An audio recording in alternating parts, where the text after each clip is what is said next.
Hello again. Welcome back to the Maturing Together podcast. I'm Dr. Tammy Oluyuri. I'm your host. If you're new here, thank you for joining me. And if you're returning, I am really happy to have you back. If you're new and you want to know more about the Maturing Together podcast, please do check out the previous episode, particularly the first episode where I introduced myself and also the purpose and the values and the ethos of this particular podcast. So welcome to episode 5 of our first season of the Maturing Together podcast. In today's topic, I am coming with the goods, looking at a very important topic that shows up very frequently for me as a therapist when people come to see me. And also, I'm also coming here with my own personal experience. So we're going to be mixing the two. But particularly, I think I'm going to be exploring today's topic from the position of being a psychologist. And the topic today is what happens inside us when we've outgrown our old self. Okay, so it's a very, very important topic where we will be understanding the grief that can surround healing, if that's the journey that you are on, or growth. Growth is a word that sounds positive. We all want to grow. We don't have a choice. We age, but it's not everyone, it's one thing growing old is another thing maturing. It's one thing aging, it's another thing growing. A lot of people can grow older, but they just don't change. And so we're talking here not just about growing in age, we're talking about the growth that comes in terms of our personal development, our emotional development. And it's not all positive. There's a grief that can come with that. And it can be very difficult to understand this grief. For a lot of people, it can be very confusing. And this can be the particular point in time where people just feel so dissatisfied with life. For a lot of people that I see, this is the time that a lot of people would check into therapy because things just aren't working anymore. And that's the point where, whilst it's a very, very beautiful stage in sort of recognizing that this life that I'm living is not the one that I want to live. So that's why the topic is when you outgrow your whole self. So there's a grief that comes into it. There's confusion as well around, okay, so this isn't serving me anymore. How am I understanding this phase of life? And what next step am I going to take? So there's confusion, there's uncertainty. Particularly, there is fear. Okay. There's also fear into doing things differently because we are actually challenging ourselves to question a lot about how we have been, a lot around our identity, a lot around what we have known, a lot around patterns, a lot around habits that feels quite uncomfortable. Within this would be also the environment that we're in, whether it's work, whether it's family, whether it's friendships, whether it's relationships. So the environment, our ecosystem, the people around us, the things around us. So it's a very, very difficult. It can feel very like a big mountain. And that's where the confusion, that's where the grief can come into it because there's a lot that just phases us. For a lot of people who, I suppose, if you're on this journey, whether it's the fact that you've been doing some soul searching, whether you've been reflecting on the past, or whether you're just new and you just know that this life that I'm living right now, it's just not serving me. I have patterns, I have behaviors, my mood, the way that I'm feeling, you're starting to recognize, you're starting to really there's an awareness, there's a layer of awareness in recognizing that this isn't great. It could be that you're recognizing more that you feel more anxious, you are not confident, you don't carry yourself with the confidence that you want to carry yourself. You're not moving in the world the way you want to move. Relationships aren't satisfying for you anymore. In fact, you might even question, I don't even know who I am. I want you to know that these questions, this place, it's a good place to be, right? It's one thing going through all of this, being in, whether it's being in a job that isn't satisfactory, whether it's in being wrapped around patterns, habits, behaviors that aren't serving us, and we don't even know it. We're just sort of kind of wasting time, wasting resources, impacting our relationships. We're in survival mode, which is the place where we're not really in aliveness with ourselves. We're not really living, we're just existing. And we might not know it. There are lots of people who, I say they have the drunk audacity to not actually know how they are affecting other people, how their behaviors, how their patterns are impacting other people in significant ways.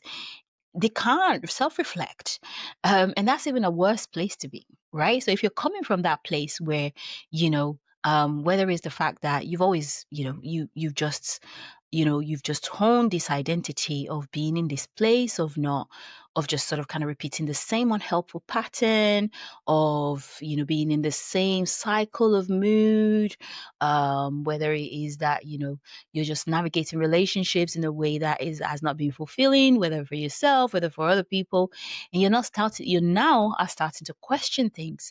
Whatever has brought you here, it could be that, you're feeling threatened that you're going to lose things, people around you, whatever it is that has brought you here. It's a good thing that you're here. And I think you need to sort of kind of wrestle and settle with the fact that you're doing something about it. Awareness is the first stage in making meaningful changes. Understanding is the first stage in gaining the wisdom that is going to move you forward, move you towards the life that you deserve, or the life that is purposeful for you. So, welcome. Take a seat. Be patient and be gentle with yourself. So, in today's episode, we're going to be looking at the grief, the fear, and the in between. Now, I know the in between is the identity. I call it the identity gap. So, this is when, okay, I understand my patterns, I know where they've come from.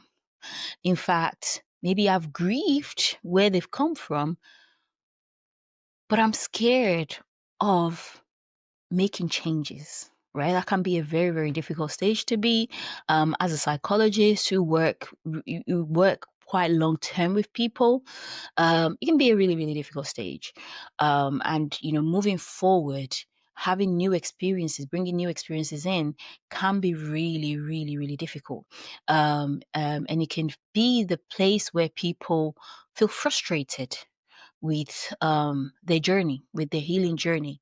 It can be the place where we just are like, I've been going through this. Is it working? Is it not working? I want to reassure you, you're not doing life wrong. This journey of life is very, very difficult. And this journey of trying to make changes is also very difficult. So, again, grab your seat, settle in, and hopefully together we can sort of kind of like start to I guess uncover, and also maybe you can start to gain the knowledge, the compassion that you need to help move you through, to move you forward in life, to move you towards living a much more purposeful life. So let's first of all talk about, how do I know that I've outgrown my old life? um there can be a number of things, like I mentioned before, that can signify that. So, if you are someone who have questioned, like I said, there are two categories of people that I'm going to sort of kind of like, talk about here. I can also bring, I'll also bring my own experience. I think it's whatever episode that I do, um, I come with topics that I can personally relate to. I don't just talk as a therapist. I don't just show up as a therapist. I show up as a human being. It's not always obvious, that something isn't necessarily working for us. My own journey as a psychologist is not the most conventional. Right.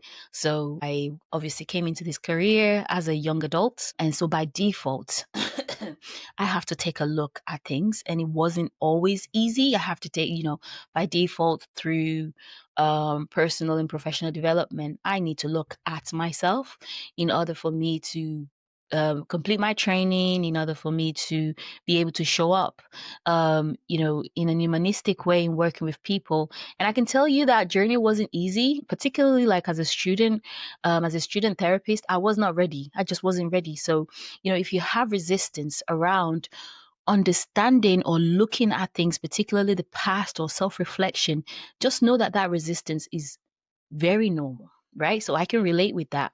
That definitely for me, the signs that came with knowing that I've outgrown um certain patterns. It didn't happen at once either.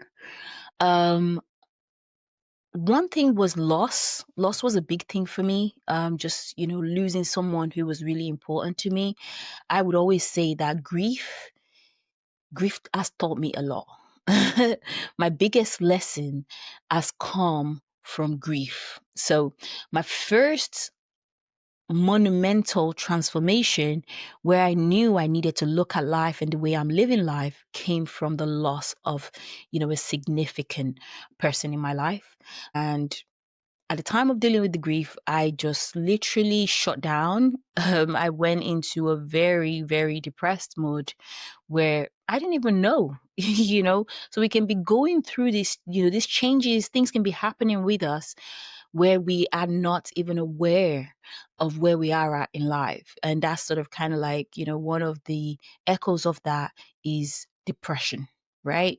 Depression, shut down, freeze. That's our nervous system, right? When the nervous system, the system that's responsible for managing everything about our life, goes into shutdown, right? And your body is saying there's so much going on, we don't have capacity, we're just going to shut down. And that's what I experienced, like a complete shutdown, a complete depressed, like I just was not conscious. For someone who's, had a very, very busy life, I had a very, very busy life, study, work, social life, family life. It was a complete shutdown. So that surprised me. And working through my grief, when actually someone called me out, like, what's happening with you?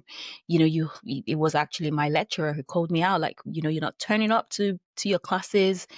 You're supposed to be finishing soon and you're gonna fail. Wake up call, ding dong. I got the wake up call and I was able to sort of start to um explore my grief. So grief can be one, that's the one that I can relate with. For a lot of people, it might just be your relationships aren't working, right? You could be on the verge of losing someone close to you. I see a lot of people come to therapy because, um, they are about to lose something. It's also a form of grief, being about to lose something. For a lot of people, it just might be that symptoms such as anxiety, depression is getting worse. There's increased conflict within the body. There's a lot of things, things that maybe used to work for you just aren't working for you. Your coping mechanisms, whether it is shrinking yourself, people pleasing. It could also be things like habits like eating habits. What is it? Sort of kind of like going to the gym a lot. Disordered eating patterns can be another one where your health is suffering because everything is interlinked. Your mental health and your physical health, there is no difference, right? If your mental health is bad, your physical health is going to be bad. If your physical health is bad, your mental health is going to be bad. So if these patterns of coping, patterns that you've been relying on, they just suddenly aren't working anymore.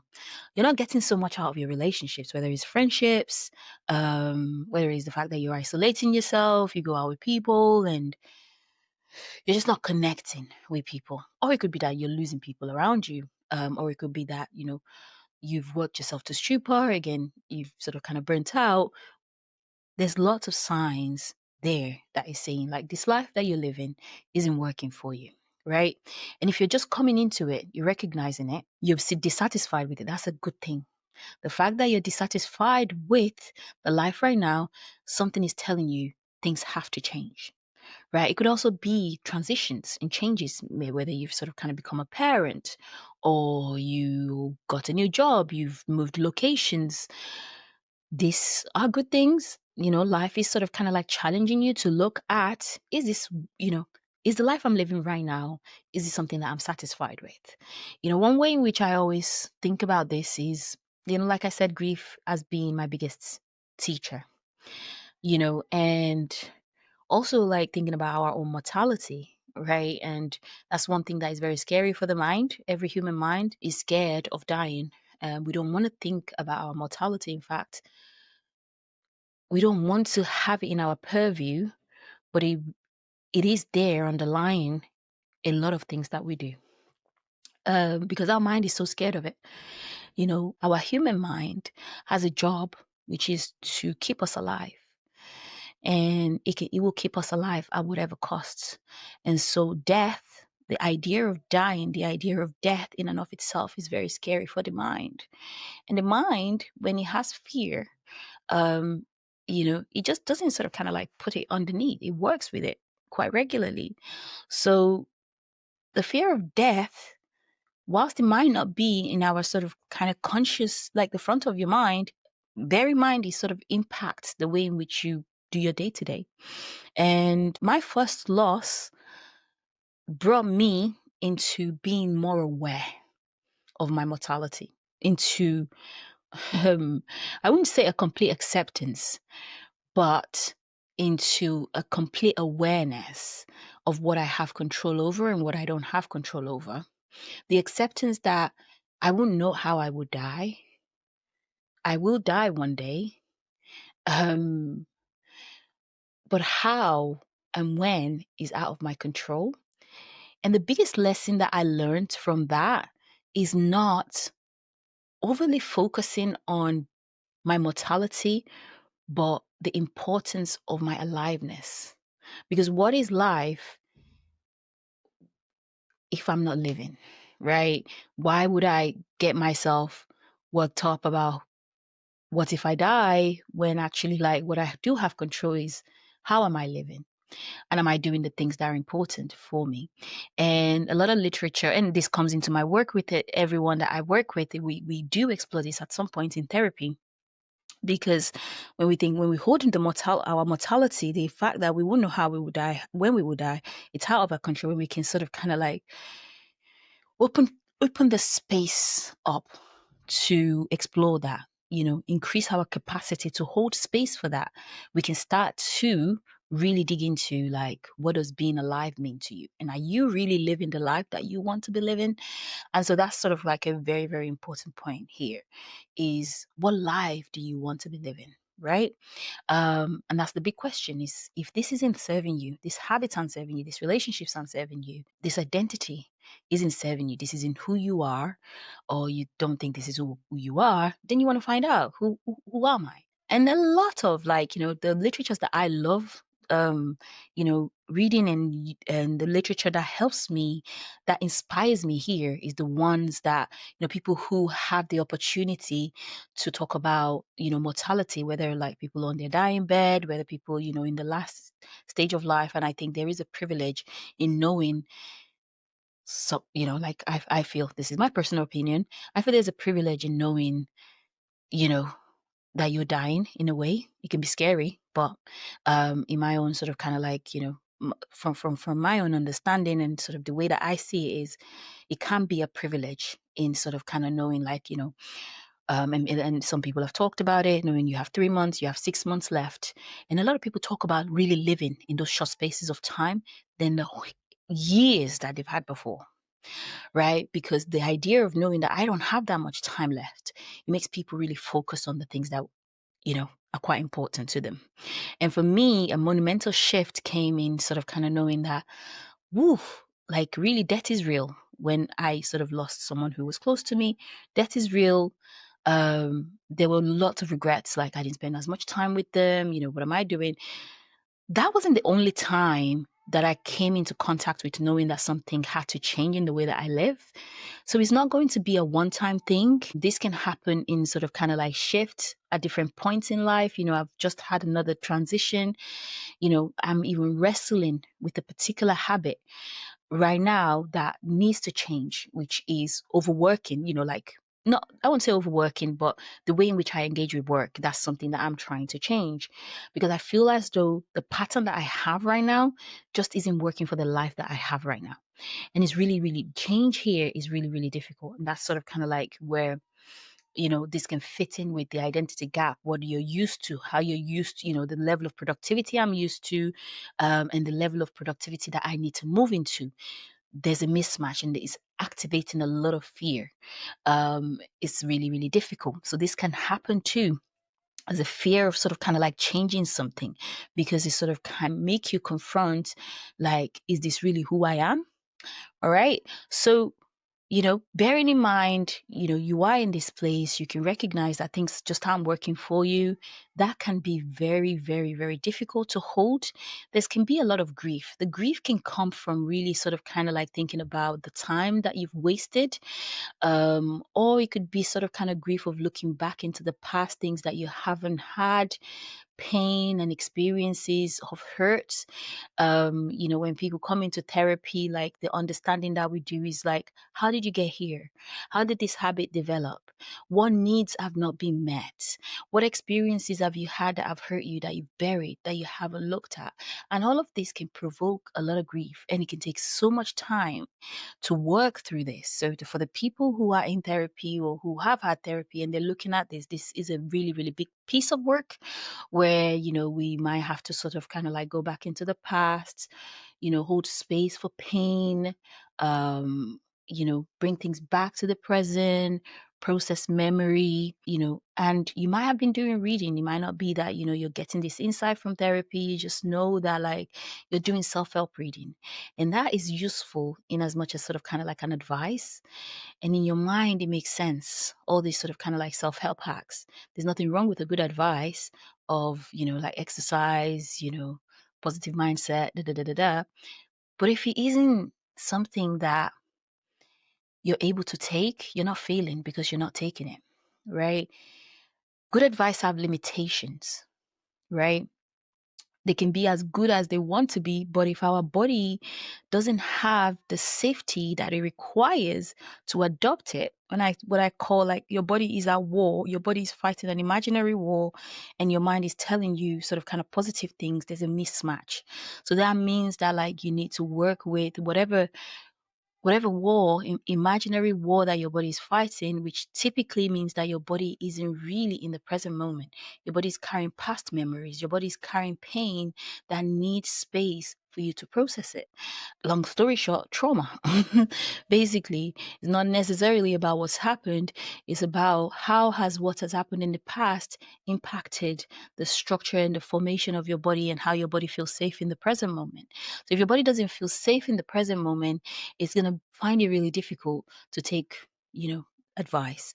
So that's where good advice, self-help hacks, and you can buy all the books and, keep piling it up and keep piling it up and have all the knowledge. You can even give people the best advice ever and you're not taking it. That's not because you're useless.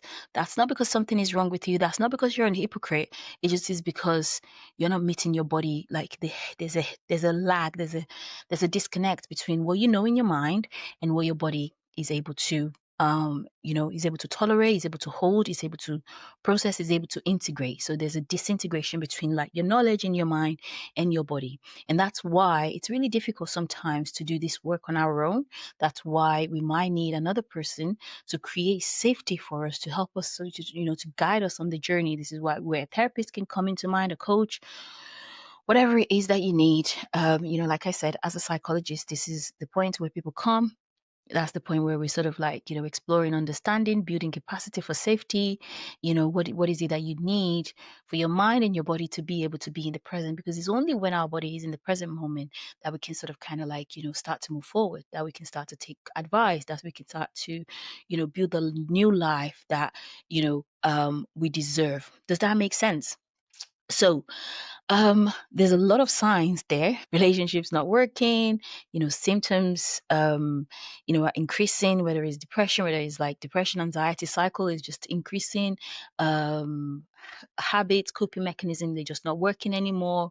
And then the place where I know what has happened. I know why I'm here.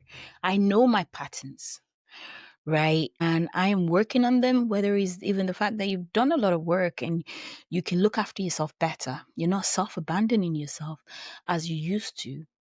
But there comes this fear in doing new things that takes you to the place where you want to be. It's a very difficult one. Like I said, even as a psychologist, is one that I can relate with. It's a very important step to be able to give ourselves and our nervous system new experiences. So we can work through our nervous system and work through what has it been through, what experiences has shaped it, like track the pain, release the pain. But real and transformative change happens when we invite new experiences in. And the nervous system, our mind, the body, it doesn't work with newness. Newness can be very threatening for it. What it sort of kind of works with is familiarity. Even if that familiarity isn't great for us, if it's a bad habit, if it is something that doesn't serve us, if it's an environment that we become used to, an environment that sort of is toxic for us, whether it's toxic friendship, toxic workplaces, toxic bosses, toxic family member, you could have sort of kind of done a lot of change. You've gone to therapy and suddenly you return back home where the toxicity began and you revert back to the child that you were. You're not doing it wrong. Environment is very, very strong. Like the imprints, the things that our body, the imprints, the memory imprints, the patterns that our body um has curved and is familiar with, it just automatically repeat. You might find yourself acting like a 5-year-old again, acting like an 8-year-old again, in the environment where you had very, very big painful experiences, big memories happen to you.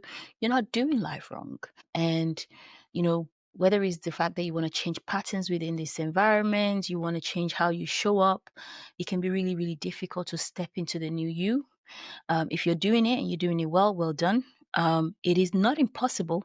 It is absolutely, absolutely possible. And one of the things that we talk about, in healing that is very, very important with healing and what can make our healing journey, what can impact how difficult the healing journey is the environment that we're around. If our environment is very, very chaotic, and the chaos is intense, it can be very difficult to change, and it's not because you're weak, it's not because you're silly, it's not because you're not doing it well. The metaphor that I use to sort of kind of like understand this is, imagine that, you have a car, you are driving this car, and your car is like your nervous system, right? And it's, your nervous system, you don't have control of it from day dot. It's shaped by your environment, it's shaped by how you're looked after, it's shaped by sort of kind of the care that you were given or not given, it's shaped by the security that you had in your earlier environment. So the status of your car, how sound it is not in your control. You just inherited it, right? And you're working through it, where there's sort of kind of like, you had needs that had not been met.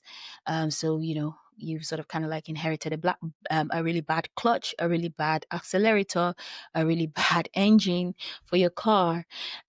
You've got to work through it now as an adult to sort of kind of look at, how do I manage sort of kind of like making sure that this car is purposeful for me, is fit for purpose. And the other thing that you have is the road that you're driving on. So if you imagine your healing journey as a journey, you've got the car, which is your nervous system and all the things that you've inherited, things that have been passed on from generation to generation that you've inherited, your genetics as well is sort of kind of like another one. Um, and then the environment that you currently are is the road. And sometimes there could be like potholes, closures on the road.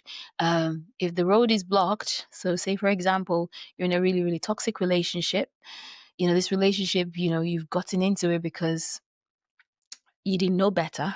Um, but you are in it and you're trying to change within this relationship. That's the road. It could be a road filled with pothole. It can make the car worse, or it can make your journey a lot more difficult, right?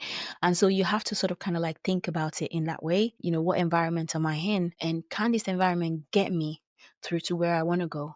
Can he allow for a smooth journey? Can he allow for not even necessarily a smooth journey? Can he allow for the journey to get to where I need to go? Or do I need to switch road? Do I need to sort of kind of like change, remap? Do I need to come outside of this environment? And that can be very, very difficult. So that's one point. Another point is just the fear. Just the fear, just because I don't know where I'm going, right? I don't know where I'm going and I'm so scared. And I've seen so many people here who have done so much great work. They can feel, they can manage, they can open capacity to tolerate difficult emotions better. They can make, they can look after themselves better. There's less self-abandonment going on. There's more sort of like, connection with self. But doing new things, there's still a fear of showing up. There's still a fear of moving forward, just trying out new things. I think this is a very, very pivotal point. This is one of the reasons why I came out with this topic is Right. You have really outgrown your whole life here. Moving into a new one is really, really difficult. And it can be sort of something like, finding a new job, going for the position that you deserve, not applying for sort of kind of like a junior role, like actually going for that leadership position if that's what you want. Or it might be sort of kind of taking a step back. You've outgrown this hustle life of sort of kind of moving so fast and moving so fast. And now, sort of kind of the life that you deserve, that will make your body even more safer and integrate better, is one where you slow down. And it's really difficult because your entire identity is attached to how productive you can be. The only way you see yourself as being good enough is attached to what you do for other people, and stepping back from that, can be really, really difficult. That's the identity gap. And yeah, it's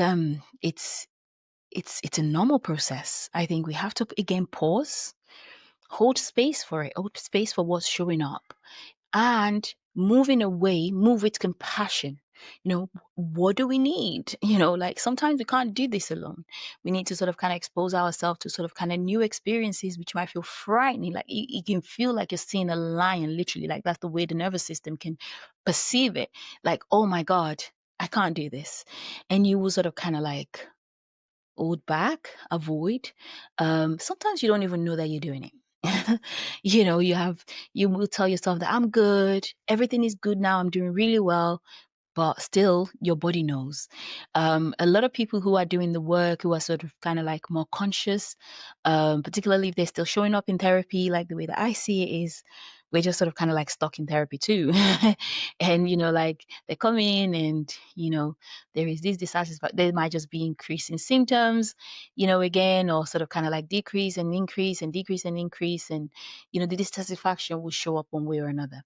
And we pick it up and we sort of kind of say, okay, we're avoiding things, we need to move forward. Like how do we work through this?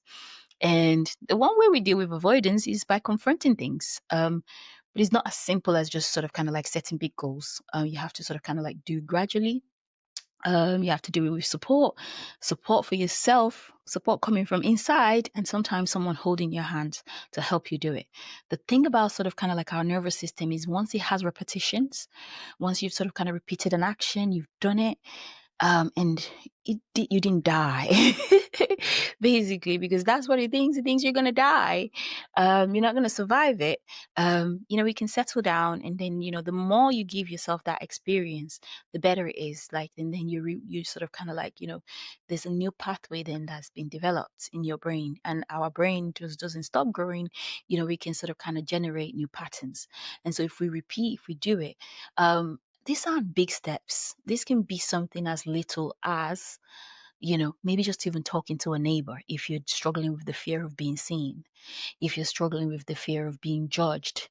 So it could be as sort of kind of simple as talking to a neighbor, talking to a cashier at the shop. It could be something as simple as, how you look after yourself, to big things like applying for the job.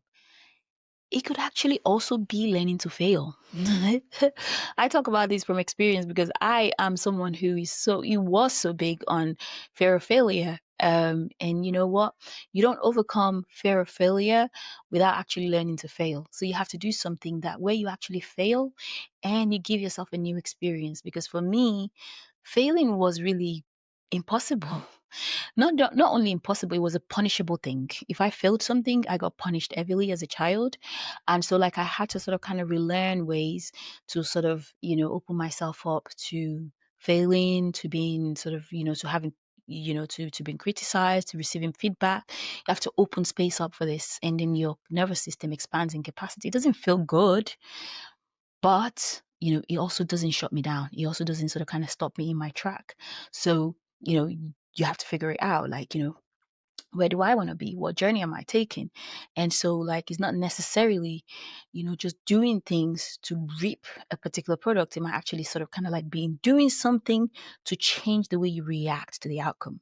So, like, if I fail, if someone, I'm on social media now, which I would never have done, I would never have taken my business to social media.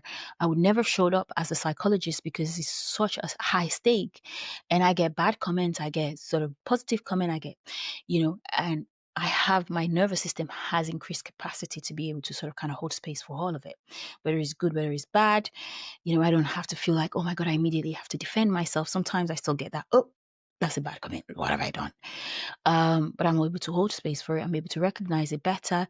My nervous system is able to sort of kind of nurture, like, come into sort of kind of connection, subtle changes, right? Not necessarily what's happening outside of me, but more what's happening inside of me, being able to sort of kind of validate that's okay, you know, making mistakes on the post that I make, no commas, punctuation. In fact, people have actually criticized that as well, which I think is interesting. He's like, you should have used punctuation mark or whatever. I'm like, thank you. So yeah, so those can be, the sort of kind of moving to where we want to be can bring about a lot of fear, and we need to sort of be aware. If we lose the awareness, we just stay stuck. Even though we've done so much work, we sort of kind of have a good understanding of ourselves, we have a good understanding of our patterns. We're just not building behaviors, we're not building new behaviors because of the fear of trying. And it's not here. The fear is not in our head. The fear actually is in our body. And all the work that we've done feels like it's just not yielding anything just because we're sort of kind of like fearful of new experiences. So this is very, very important that we become aware of it. Very important that, we can hold space for that gap between who I was and who I want to be. And that can also take some time. And like I said, it can require support. So it's not a bad thing, sort of being, um, coming into the awareness that this life that I'm living right now isn't serving me. Whether it's the fact that we are in turmoil with it, so much is going on, there's so much chaos happening, there's so much conflict happening. It can be a good place to be. It's especially, it's only good if you're sort of allowing yourself to slow down and to understand it. um it becomes a really difficult place to be if you shut down with it, if it overwhelms you.